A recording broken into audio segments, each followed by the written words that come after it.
Hello साथियों, exam with me में आपका स्वागत है। मेरा नाम है सूर्यांश निगम और मैं आपकी इंग्लिश की क्लास लूँगा। जैसा कि एसएससी ने बहुत सारी वैकेंसी निकाली हुई है जिसमें इंग्लिश का बहुत बड़ा रोल है, इसीलिए आज कुछ एरर डिटेक्शन के क्वेश्चन लेकर आए हैं जो कि इस प्रकार है।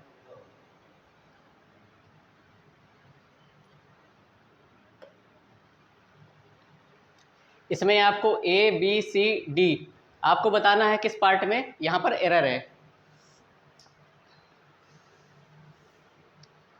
इसी तरह के क्वेश्चन आपके एसएससी के एग्ज़ामों में, तरह तरह के एग्ज़ामों में पूछे जाएंगे, जिससे कि आपको यहाँ पर प्रैक्टिस करवाई जाएगी।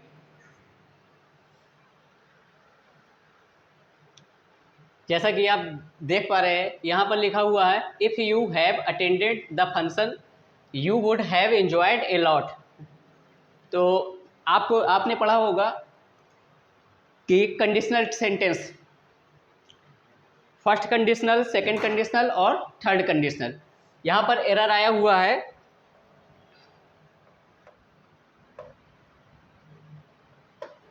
जो कि यहाँ पर हैव, ये यहाँ पर बिल्कुल गलत है, क्योंकि हम जानते हैं यहाँ पर दिया हुआ है वुड हैव और ये दिया हुआ है V3, जो कि थर्ड कंडीशनल सेंटेंस का ही रूप है, जिसमें मेन क्लूज में ये दिया हुआ है। और इफ़ यू हैव के स्थान पे यहाँ पर हैड का इस्तेमाल होना चाहिए था। क्या होना चाहिए था? हैड का इस्तेमाल होना चाहिए था, जो कि यहाँ पर वही एरर था। जैसा कि हम लोग सीखेंगे,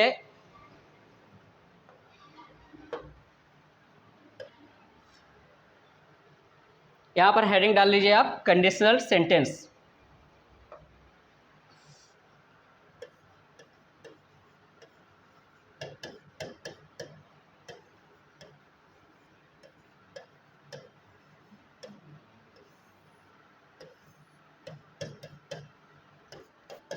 हमारे एग्जामों में 3 तरह के कंडीशनल सेंटेंस पूछे जाते हैं, फर्स्ट कंडीशनल, सेकंड कंडीशनल और थर्ड कंडीशनल, जो कि इस प्रकार है।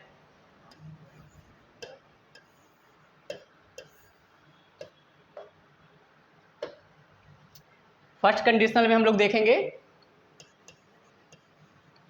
इफ प्लस सिंपल प्रेजेंट, और जो मेन क्लूज होगा उसमें हम लोग देखेंगे वेल प्लस V1, और इसी प्रकार सेकंड कंडीशनल में if plus simple past,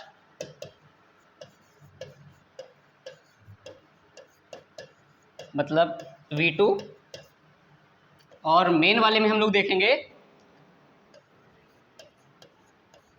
would plus V1। इसी प्रकार थर्ड कंडीशनल में हम लोग देखेंगे if plus had plus V3। यहाँ पर हम लोग देखेंगे would plus have plus V3। Sir यहाँ दिखाई दे रहा है? जैसा कि हम लोग जानते हैं, इसी प्रकार से यहाँ पर एरर आया हुआ था।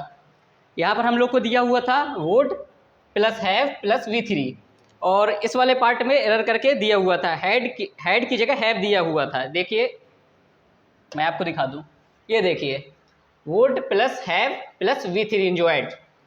इसी प्रकार से थर्ड कंडीशनल सेंटेंस है, जो कि यहाँ पर दिया हुआ था इफ़ यू हैव ये गलत था, यहाँ पर भी V3 फॉर्म थी, इसकी जगह पे हैड का इस्तेमाल करना था। और यहाँ पर क्या होता है, एक और बात, सेकंड कंडीशनल सेंटेंस में सब्जेक्ट चाहे कुछ भी हो, लेकिन हम हमेशा वर्ब का इस्तेमाल करते हैं। यहाँ पर सब्जेक्ट के साथ वर्ब का इस्तेमाल करते हैं। इसी प्रकार अगले क्वेश्चन पे हम लोग चलेंगे। इसमें आप एरर देखिए कौन से पार्ट में एरर है, ए पार्ट में, बी पार्ट में, सी पार्ट में या डी पार्ट में, जो कि नो एरर है।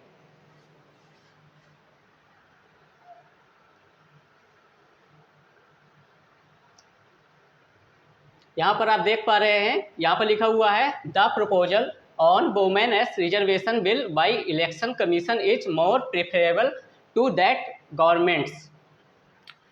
तो आप जानते होंगे प्रेफर और प्रेफरेबल के साथ टू का प्रयोग होता है, लेकिन यहाँ पर मोर गलत है, इसका प्रयोग नहीं होता है। आगे चलेंगे इसी प्रकार अगले सेंटेंस पर।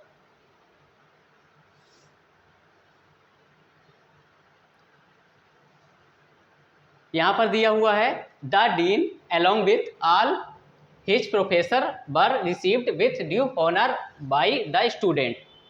यहाँ पर आप एरर देख पा रहे होंगे, जब भी यहाँ पर एरर ये है, वर यहाँ पर बिल्कुल गलत है, यहाँ पर वर की जगह वाज का इस्तेमाल होगा। अब ये क्यों होगा?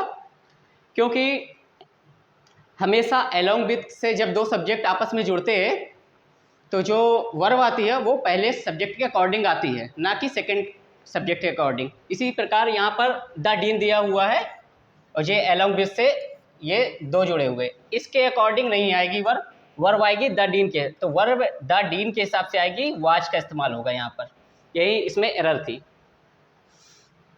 जैसे कि और भी कुछ वर्ड्स है,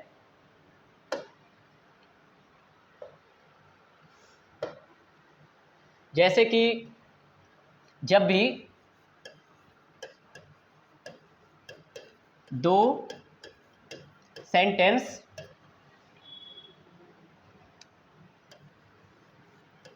along with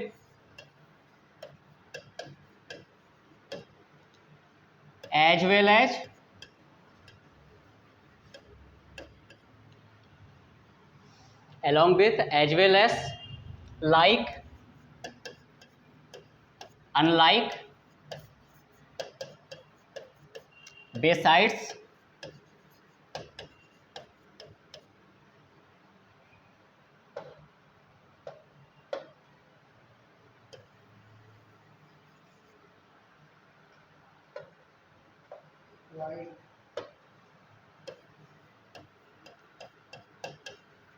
besides, with के साथ जुड़ते हैं तो वर्ब जो आती है हमेशा पहले सब्जेक्ट के अकॉर्डिंग आती है। और भी कुछ वर्ड होते हैं, यहाँ पर ETC लिख देंगे, जैसे कि मैं लिख दूँ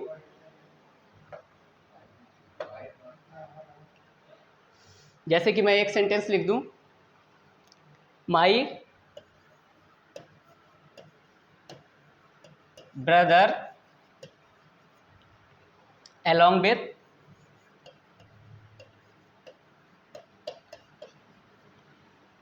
his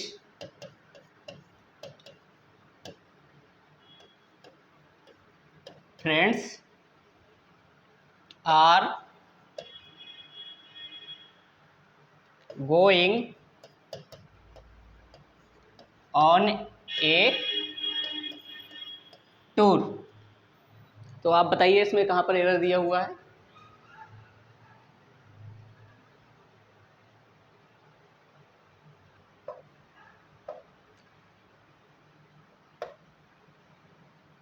जैसा कि आपको अभी अभी बताया हुआ है, ये भी along with से दो सब्जेक्ट जुड़े हुए हैं।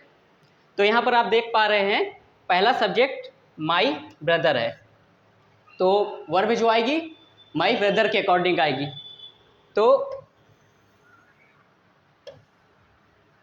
ये आर है, आर के स्थान पे इज का प्रयोग होना चाहिए। इसी प्रकार इसमें एरर दिया हुआ था।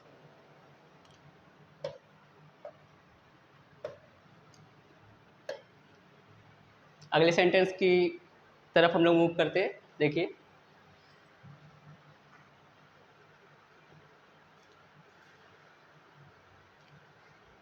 यहाँ पर लिखा हुआ है it is nothing else than our schools new plan so that all the student may come in proper.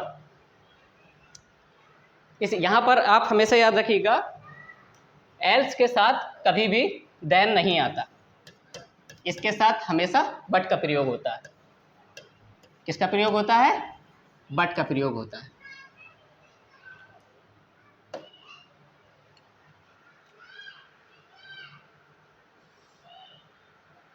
इसमें देखिए किस पार्ट में यहाँ पर एरर है।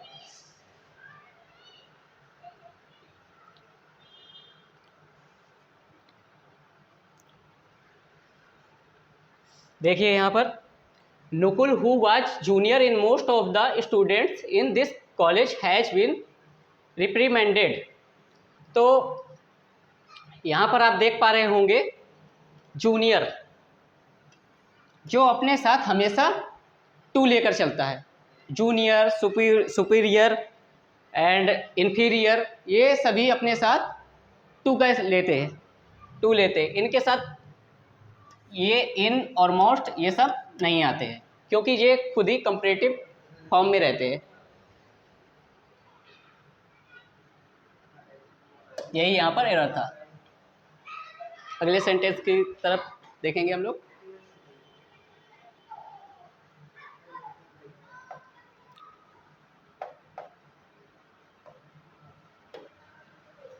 यहाँ पर लिखा हुआ है mister Gupta is one of the best teacher in are school. आपने ये वाला रूल पढ़ा होगा, बहुत ही पॉपुलर रूल है, और अगर नहीं पढ़ा तो यहाँ पर पढ़ लेंगे आप। जब भी वन ऑफ कहीं पर आपको दिखाई दे तो आप हमेशा देखेंगे जो नाउन या प्रोनाउन होता है वो हमेशा प्लूरल फॉर्म में रहता है, लेकिन यहाँ पर तो ये प्लूरल फॉर्म में नहीं है, तो ये गलत है। यहाँ पर टीचर्स होना चाहिए। क्या बनना चाहिए sentence? Mister Gupta is one of the best teachers in are school. जैसे कि हम लोग देखेंगे,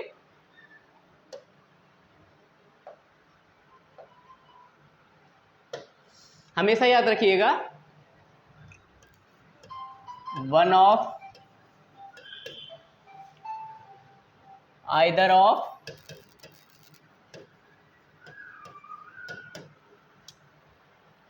नाइदर ऑफ,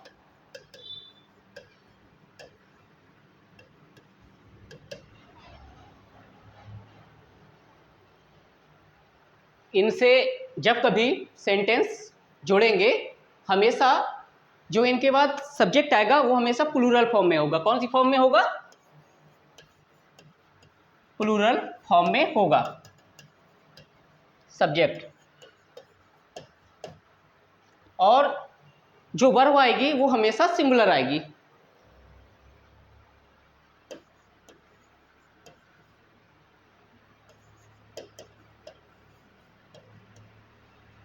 ये आप हमेशा याद रखिएगा।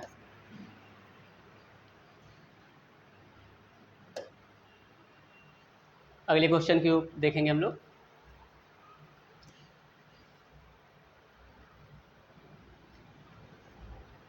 यहाँ पर लिखा हुआ है only few customers come regularly to my shop. यहाँ पर आप एरर देख पा रहे हैं और नहीं देख पा रहे हैं। हमेशा आप याद रखिएगा फ्यू, एक होता है फ्यू, एक होता है आ फ्यू। फ्यू का इस्तेमाल हम लोग बिल्कुल नाम मात्र की चीज़ों के लिए करते हैं, तो आ फ्यू का कम मात्रा के लिए यूज करते हैं। तो बस यहीं पर एरर है, इस फ्यू की जगह आ फ्यू का इस्तेमाल होगा। क्या सेंटेंस बनेगा? Only a few customers come regularly to my shop.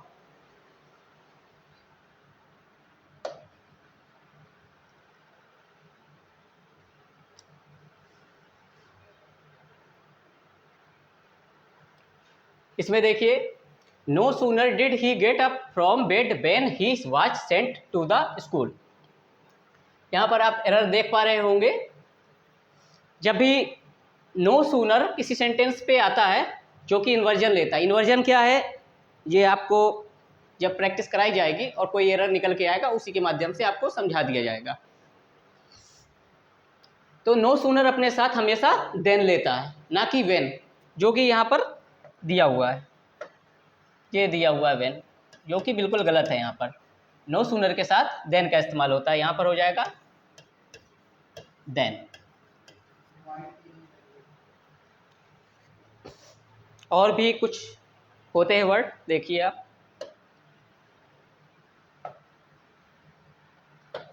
जो कि फिक्स पेयर पे रहते हैं, जो कि हमारे एग्जाम में हमेशा डाले जाते हैं, हम लोग उनको पहचान नहीं पाते। देखिए इस प्रकार,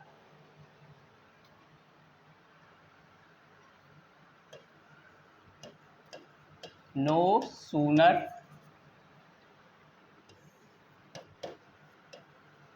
देन।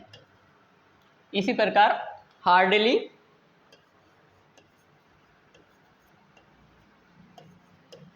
अपने साथ वेन लेता है, क्या लेता है, वेन लेता है। और इसी प्रकार जानते होंगे आप लोग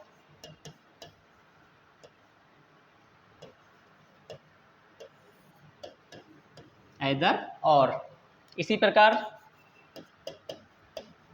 neither nor और not only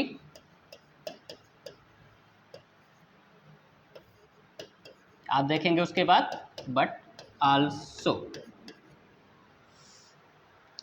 और आपके अदर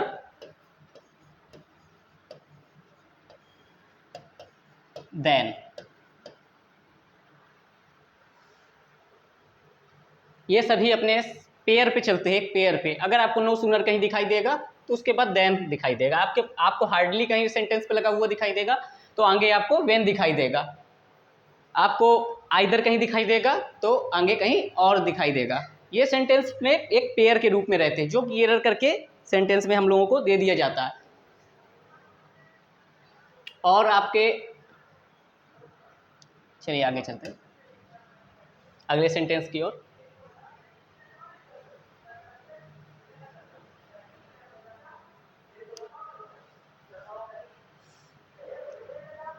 जैसे कि आप देख पा रहे होंगे, a detective collect many information secretly. यहाँ पर एरर क्या है,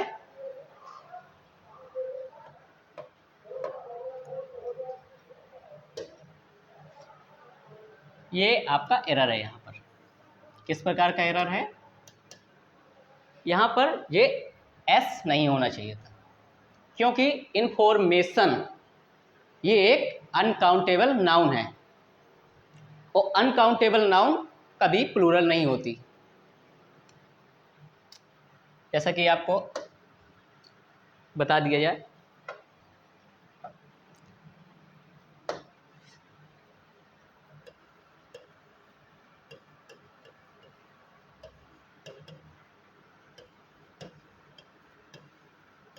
अनकाउंटेबल नाउन,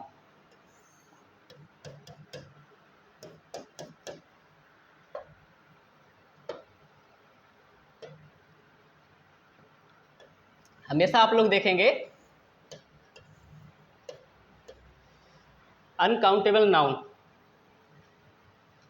अनकाउंटेबल नाउन हमेशा कभी प्लूरल फॉर्म में नहीं रहती, ना कि ये ना सिंगुलर होती है ना ये प्लूरल होती है, ये जिस फॉर्म में उसी फॉर्म में रहती है, कभी इसका प्लूरल नहीं बनाया जा सकता। इसके साथ आर्टिकल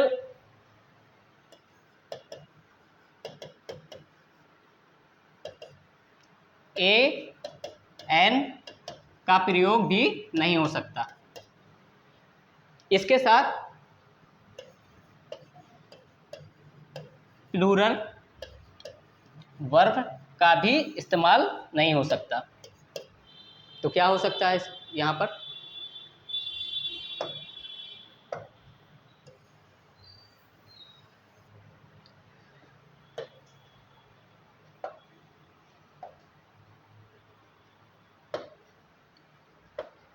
अनकाउंटेबल नाउन्स के साथ हमेशा आर्टिकल द का प्रयोग होता है, वर्ब हमेशा सिंगुलर यूज होती है। कैसी? सिंगुलर यूज होती है। और एडजेक्टिव जो इनके रहते हैं अनकाउंटेबल नाउन के, वो बिल्कुल फिक्स रहते हैं। जैसे कि मच हो गया आपका लिटिल हो गया, आपका द क्वांटिटी ऑफ हो गया। ये आपको एडजेक्टिव देखने को मिलेंगे। अगर नहीं मिले हैं तो फिर एरर करके दिया हुआ है, ये आपको ध्यान रखना है। और मेन चीज़ ध्यान रखना है कि कहीं हमारी अनकाउंटेबल जो नाउन दी गई है हमको, वो प्लूरल तो नहीं है, जैसा कि अभी दिया हुआ था।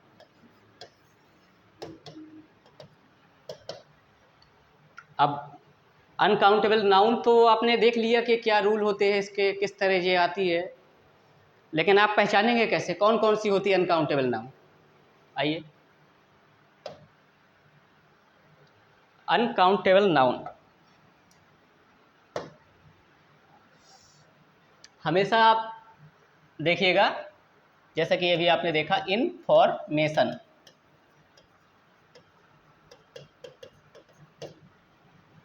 Knowledge,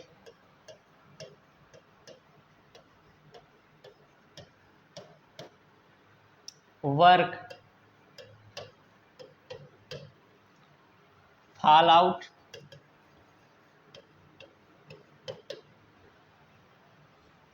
paper, poetry, planning,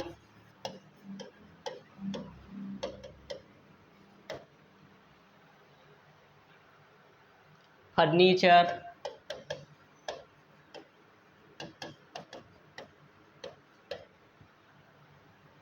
bread, luggage,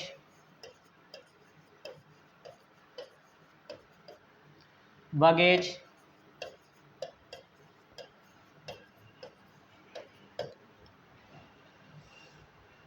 और भी आपकी फ्रूट्स,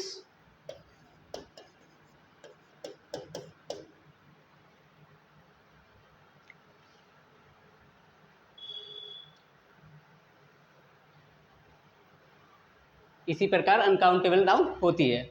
और भी बहुत सी अनकाउंटेबल नाउन है हम लोग जो डिस्कस कर रहे हैं, जैसे ज्वेलरी हो गई,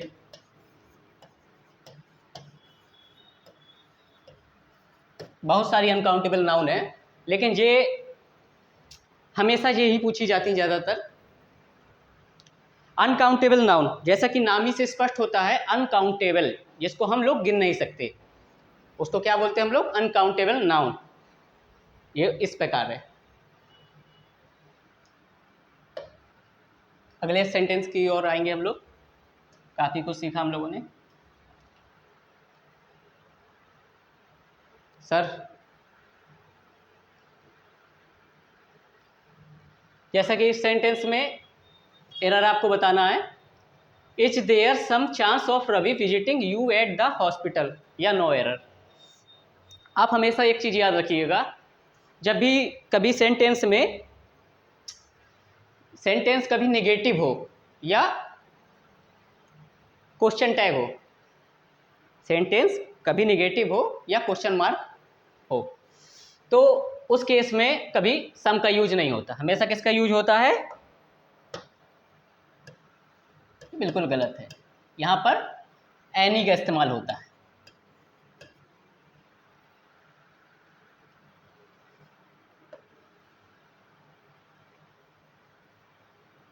बस आज के लिए इतना ही।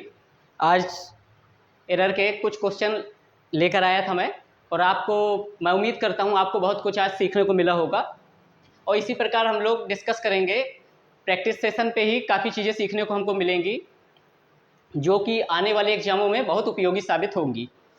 आप आज मेरी क्लास आपने देखी है, और आप प्रीवियस ईयर वगैरह क्वेश्चन लगाएंगे तब आपको ये सब दिखाई देंगे, तब आप तो देखेंगे कि नहीं, ये तो हमने पढ़ा रखा था। बस, मिलते हैं अगली क्लास में। जय हिंद।